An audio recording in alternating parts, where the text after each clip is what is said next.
Notre secours est dans le nom du Seigneur, qui a fait le ciel et la terre. Nous sommes rassemblés au nom du Père, et du Fils et du Saint-Esprit. Amen. Chers frères et sœurs, famille du ministère Sanctuaire d'adoration, en ce troisième vendredi du temps ordinaire de l'année A, nous sommes invités à méditer avec le psaume de la liturgie de ce jour, qui est le psaume 50.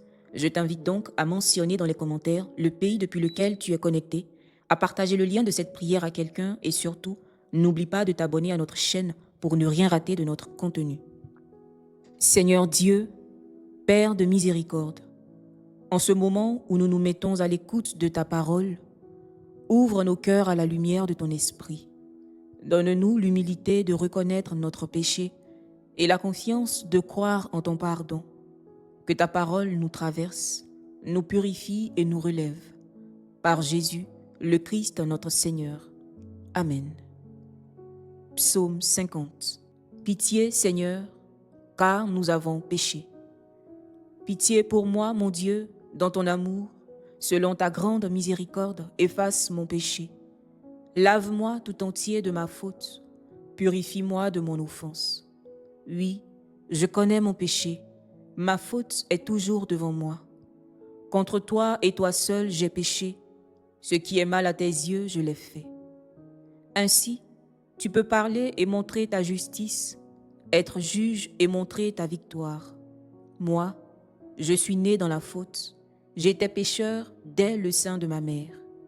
Fais que j'entende les chants et la fête, ils danseront les eaux que tu broyais.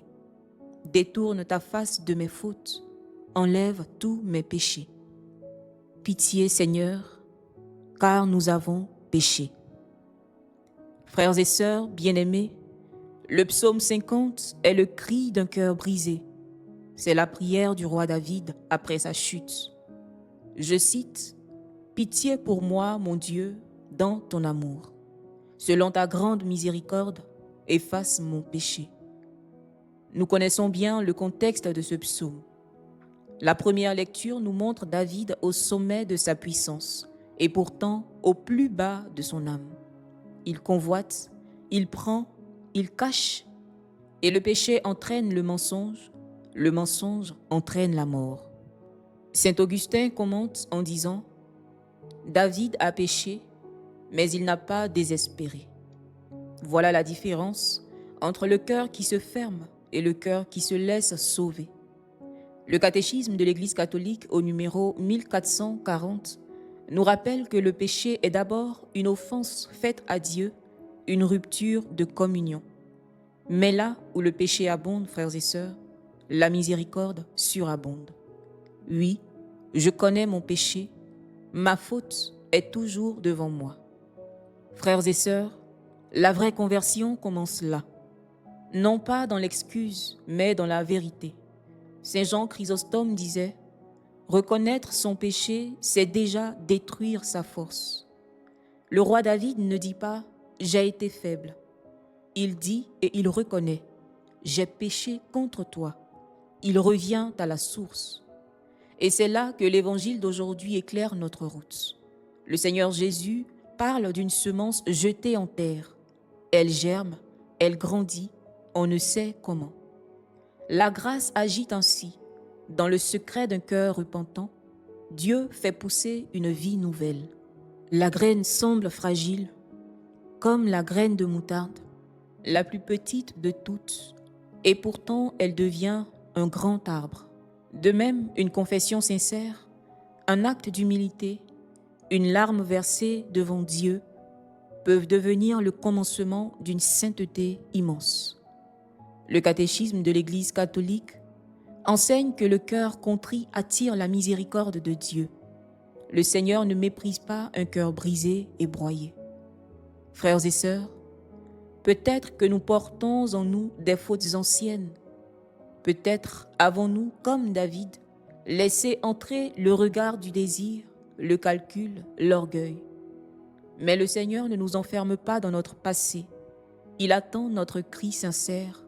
« Rends-moi la joie d'être sauvé. » La miséricorde n'efface pas seulement la faute, elle recrée le cœur.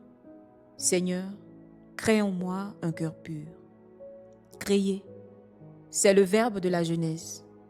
Dieu ne répare pas seulement, il recommence.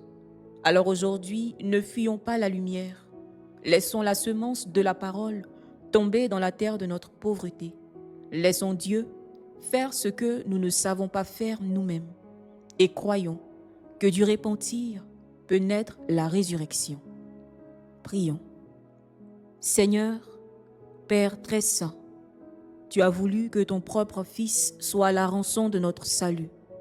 Dans ta miséricorde, purifie nos cœurs blessés par le péché. Accorde-nous de vivre unis au Christ, afin que notre communion à ses souffrances nous fasse déjà goûter la puissance de sa résurrection.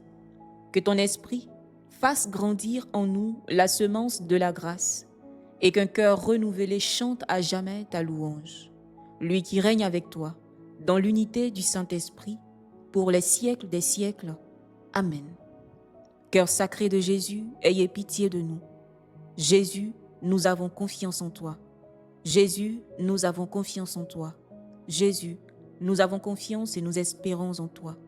Que par la miséricorde de Dieu, les âmes des fidèles trépassés reposent en paix. Amen. Frères et sœurs, que le Seigneur nous bénisse, qu'il nous garde de tout mal, qu'il nous rassure de son amour et de sa miséricorde, et qu'il nous conduise à la vie éternelle, au nom du Père, et du Fils, et du Saint-Esprit. Amen. Bénissons le Seigneur, nous rendons grâce à Dieu.